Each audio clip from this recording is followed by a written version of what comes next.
Silvio, quantos anos de esporte você tem trabalhando? Desde 1969. 1969 deve ter... 45 anos. Nossa, é bastante tempo. Nesse tempo de experiência que você tem, você arrisca dar algum palpite sobre quem pode ser o vencedor ou não cabe? Não, como analista não cabe. Agora, como torcedor, eu vou dizer a você, eu torceria para o Bahia de Feira. O Touro do Sertão. Eu torceria para o Bahia de Feira, porque mudaria alguns aspectos técnicos no futebol da Bahia. Como aconteceu em 2006, que foi um corre-corre quando o Colo-Colo foi campeão. Infelizmente, hoje o Colo-Colo está na segunda divisão. Mas não há de ser nada, porque Zé Maria disse que vai resolver aquele problema lá em Ilhéus. Agora, eu estou torcendo para o Bahia de Feira, queira ou não queira, porque vai mudar muita coisa no futebol da Bahia. E, aliás, aí vai dar tempo de Alex Portela correr atrás, vai dar tempo de Marcelo Guimarães Filho fazer um outro tipo de carta, senão o que está no site do clube, que foi a mesma carta que eu li no ano passado. Pois e o projeto primeiro semestre já foi por água abaixo. E quem quiser saber mais, acesse itapuaonline.com. Na coluna da esquerda tem blogs, aí tem lá, Daniela Prata, hoje em dia Silvio Mendes, e você acessa e dá também o seu palpite, se você quiser. Eu espero que você faça uma visita lá, viu? Para o crioulo mais bonito do Brasil. Continuando o seu trabalho, eu vou me embora, viu? Tchau. Tchau, Silvio Mendes, de segunda a sexta-feira, nos dando ar da graça aqui no maior jornal da Bahia, que também traz informações ao vivo, direto do HGE, Hospital Geral do Estado. Gabriel Pinheiro, e então, como é que está a situação aí agora? Olha, Daniela, neste momento nós temos aqui uma manifestação aqui bem em frente à emergência do HGE. São os servidores da saúde do Estado, no caso todos aqui servidores do HGE. Não é uma paralisação apenas dos médicos, há também uma paralisação dos servidores. Eles estão aqui justamente buscando conscientizar os outros colegas. É claro que eles sabem que os médicos que trabalham com urgência e com emergência, estes vão continuar trabalhando, isso está muito claro. Agora, Daniela, uma informação. Você falou mais cedo, realmente está acontecendo. Já começam a chegar por aqui, agora 7h35, já começam a chegar pacientes com outras doenças que iriam ser tratados em outros hospitais e já estão se dirigindo para cá, ou seja, está aumentando sim a demanda nos hospitais de urgência e emergência, o que é uma grande preocupação quando há esse tipo de paralisação, Daniela. Pois é, Gabriel Pinheiro mostrando ao vivo a manifestação dos servidores da saúde. E aqui temos informações de que existem mais de 4.200 profissionais concursados no estado.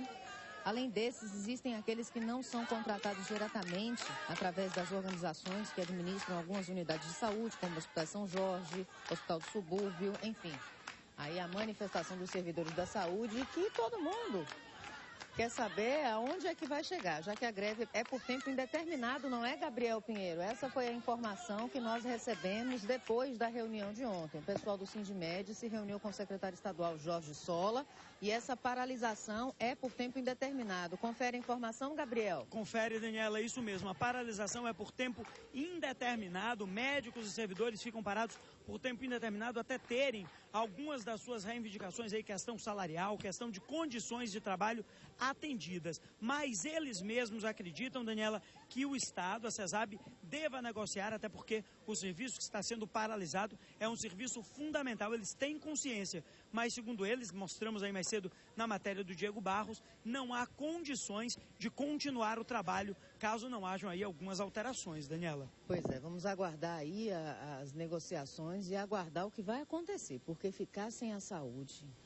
é um sofrimento cruel, atroz para a população, que já sofre com tantas outras coisas. Será que estão sofrendo com o trânsito agora? Cadê Felipe Brandão e as imagens do nosso helicóptero? Bom dia, Felipe.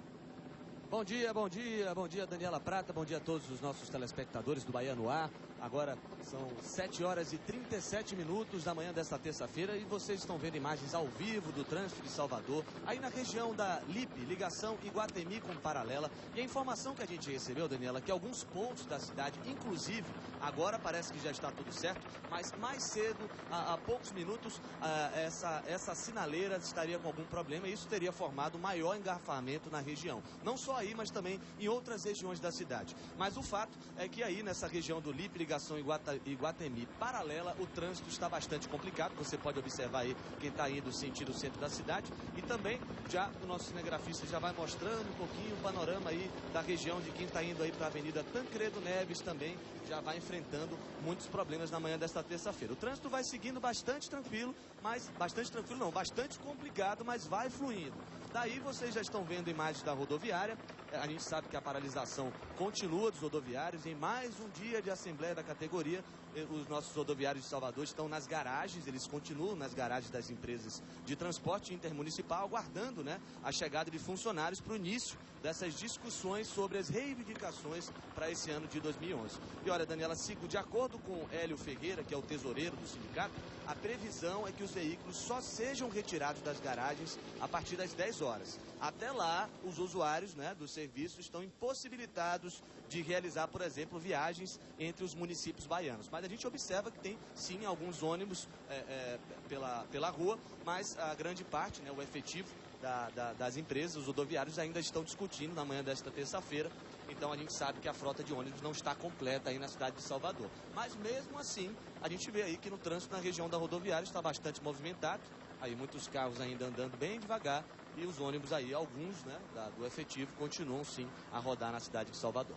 Pois é, ontem o Sindicato dos Rodoviários paralisou simplesmente 21 garagens na região metropolitana e aqui na capital. O Sindicato das Empresas de Transporte de Passageiros, o CETEPS, está considerando a paralisação ilegal, prometendo entrar na justiça, porque, segundo eles, não há impasse. Segundo o CETEPS, as negociações continuam sendo realizadas e os índices que permeiam a inflação ainda nem foram divulgados. Então, por isso, segundo o CETEPS, eles ainda não teriam oferecido uma proposta. Hoje está programada a assembleia de 9 da manhã ao meio-dia, de 3 às 5 da tarde. O sindicato reitera que é uma semana de manifestações que com certeza vai prejudicar e muito a comunidade. Mas os rodoviários entendem isso como uma forma de protesto. Os ônibus urbanos da capital, por exemplo, que concentram 70% dos trabalhadores da categoria, também podem voltar a ficar sem rodar hoje de manhã. Vai depender do que os rodoviários decidirem nessa manifestação. Por enquanto, o que eles já afirmaram e que já estão fazendo é esta paralisação dos ônibus intermunicipais, que deve ir até às 10 horas da manhã.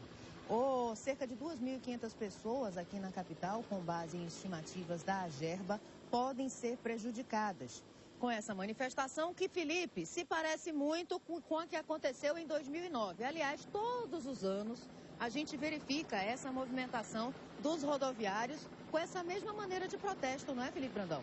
É verdade, Daniela. É uma reivindicação que já acontece todos os anos, né? A categoria lutando, né? E de acordo com a categoria dos rodoviários, essas reivindicações são as mesmas, né? Que a dos trabalhadores do transporte municipal. O que eles querem? Eles querem um reajuste de 18%, folgas aos finais de semana e, no caso particular dos ônibus intermunicipais, a extinção dos refeitórios para o pagamento de tickets de alimentação. E o sindicato, né, das empresas de transporte de passageiros de Salvador, que é a CETEPS, informou, foi surpreendido, né, como você mesmo falou, por essa paralisação e que já marcou reunião de negociação com a categoria. Então, Daniela, trata-se de uma reivindicação que acontece todos os anos, são os rodoviários lutando aí pelos direitos deles, só que o que acontece é que a sociedade baiana, os nossos baianos que utilizam o sistema de transporte, que a gente já sabe que não é tão efetivo assim, acabam sendo prejudicados. E o que a gente viu ontem, acompanhou diversos de usuários chegando atrasado no trabalho, deixando de ir para qualquer destino de manhã por conta, né, da paralisação dos rodoviários, que eles acabaram sendo prejudicados. Às 7 horas e 42 minutos, você está assistindo as imagens aéreas. São imagens da rodoviária de Salvador. Está acontecendo aqui na capital uma manifestação do Sindicato dos Rodoviários por reajuste salarial. Esse é o pleito. E aqui na capital, cerca de 540 linhas partem diariamente dessa rodoviária que você está vendo ao vivo de cima. Hoje, o Hélio Ferreira, que é diretor financeiro do sindicato, confirma a assembleia nas garagens de 14 empresas aqui da capital e também em garagens de Feira de Santana, Itabuna, Juazeiro, Senhor do Bonfim, Valença e Itaparica. A mobilização será nas garagens de todas as empresas do estado, é o que garante o sindicato. Agora, o que deixa a gente triste, não é, Felipe Brandão, é que essas mobilizações deixam a população padecer. Você falou ontem das pessoas nos pontos de ônibus e ontem que choveu. Realmente era de dar dó assistir a cena de trabalhadores lotando os pontos de ônibus, os coletivos não estavam passando, e o pessoal tomando chuva com aquela cara de que, ai meu Deus, quando será que o ônibus vai chegar? Hoje eles pretendem atrasar em 4 horas a saída dos ônibus intermunicipais. Não é isso, Felipe? Exatamente, Daniela. A exemplo do que aconteceu ontem, na segunda-feira, os rodoviários ficaram 4 horas paralisados, né? Por exemplo, na estação da Lapa, das 4 horas da manhã até as 8 horas da manhã. E o que aconteceu? Os ônibus ficaram parados e os passageiros, muitos passageiros, tiveram que andar longos trechos para poder chegar à estação. Então fica bastante complicado e essa é a situação que a gente está acompanhando aí na manhã da terça-feira. E o engarrafamento também segue bastante complicado aí nessa região da rodoviária, região do Iguatemi, que é um dos pontos mais movimentados aí da nossa capital baiana. A gente pode observar ali, bem no cruzamento também, muitos motoristas, Daniela, continuam sendo imprudentes, né? Acabam o sinal fechando e os motoristas ficam no meio ali. A gente vai pedir para o nosso cinegrafista mostrar, porque acontece muito. Isso, motorista Felipe? Impaciente, atravessa o sinal vermelho e o sinal abre e quem está vindo do outro lado não consegue passar porque o motorista acabou ficando no meio da pista. Isso são imprudências, Daniela, que a gente acompanha diariamente, para quem está no carro, no ônibus, acompanhamos diariamente isso, imprudência do motorista baiano, muitas vezes aí causando acidentes, né, na capital. Imprudência, irresponsabilidade, infração do trânsito, isso aí não é um engarrafamento, isso é um nó. Um nó. Depois do caos, vem o quê? A hecatombe. E depois do congestionamento, do trânsito parado, vem o quê? Um nó. Parado o trânsito completamente na região de Iguatemi. Onde está a Transalvador? Há denúncias aqui, tem algumas pessoas ligando aqui para a redação, dizendo que os semáforos também estão, alguns semáforos dessa região, que você está assistindo ao vivo, através das imagens do nosso helicóptero, alguns semáforos estão sem sincronia. É outro problema que a Transalvador também tenta solucionar, mas tantas vezes não consegue. Então, se o trânsito já é ruim, o pessoal é mal educado para dirigir. É assim que funciona o trânsito em Salvador, desse jeito que você está assistindo, às 7 horas e 45 minutos. Infelizmente, né, Brandão? Com certeza, infelizmente, Daniela. E daqui a pouco a gente vai voltar com mais imagens ao vivo aí da nossa capital baiana, os diversos pontos que agora pela manhã o motorista já enfrenta, vai ter que testar a paciência agora pela manhã aí no carro, indo para o trabalho ou para qualquer destino que for. Daqui a pouquinho a gente volta com mais imagens ao vivo, Daniela, mostrando aí a situação do trânsito na capital baiana. E como, só para complementar, como você mesmo disse, com certeza alguns pontos da cidade, pelo menos 3 pontos da cidade, esse Iguatemi Paralela, o LIP, o semáforo não estava com sincronia e também outro ponto da Avenida Paralela, mais lá para baixo, lá já sentido aeroporto também, teve problemas. A gente vai identificar aqui e qualquer coisa a gente volta daqui a pouquinho mostrando mais o trânsito da capital baiana. Lembrando que se a gente tivesse um transporte de massa adequado, um ônibus com 60 pessoas ocupa o espaço de 3 carros, cada um com uma pessoa dentro. Se a gente pudesse deixar os nossos carros em casa, de repente até podíamos ir num ônibus, lendo um livro, adquirindo conhecimento, fazendo alguma coisa útil. Mas o tempo que a gente tem hoje, que sobra ou não, até porque a vida está muito corrida, é para ficar no congestionamento. Salvador é a 3ª capital do país. Cresce galopantemente e a gente ainda tem que passar por esse tipo de circunstância, que é a paralisação dos rodoviários. O que é que eles alegam? A gente vai falar agora ao vivo com Jorge Castro, assessor de comunicação do CETEPS, Sindicato das Empresas de Transporte. Antes de falar com ele, uma informação. A categoria, o sindicato, eles alegam que pedem reajuste salarial, pedem 18% de reajuste. Jorge Castro, você está me ouvindo bem? Bom dia. Estou ouvindo, sim. É verdade que você Bom dia para você e para os seus telespectadores e ouvintes. Obrigada. Bom dia para o senhor também. É verdade que vocês já tiveram 5 rodadas de negociação. Qual é o percentual que vocês ofereceram e qual é o percentual que o sindicato pleiteia, reivindica de fato?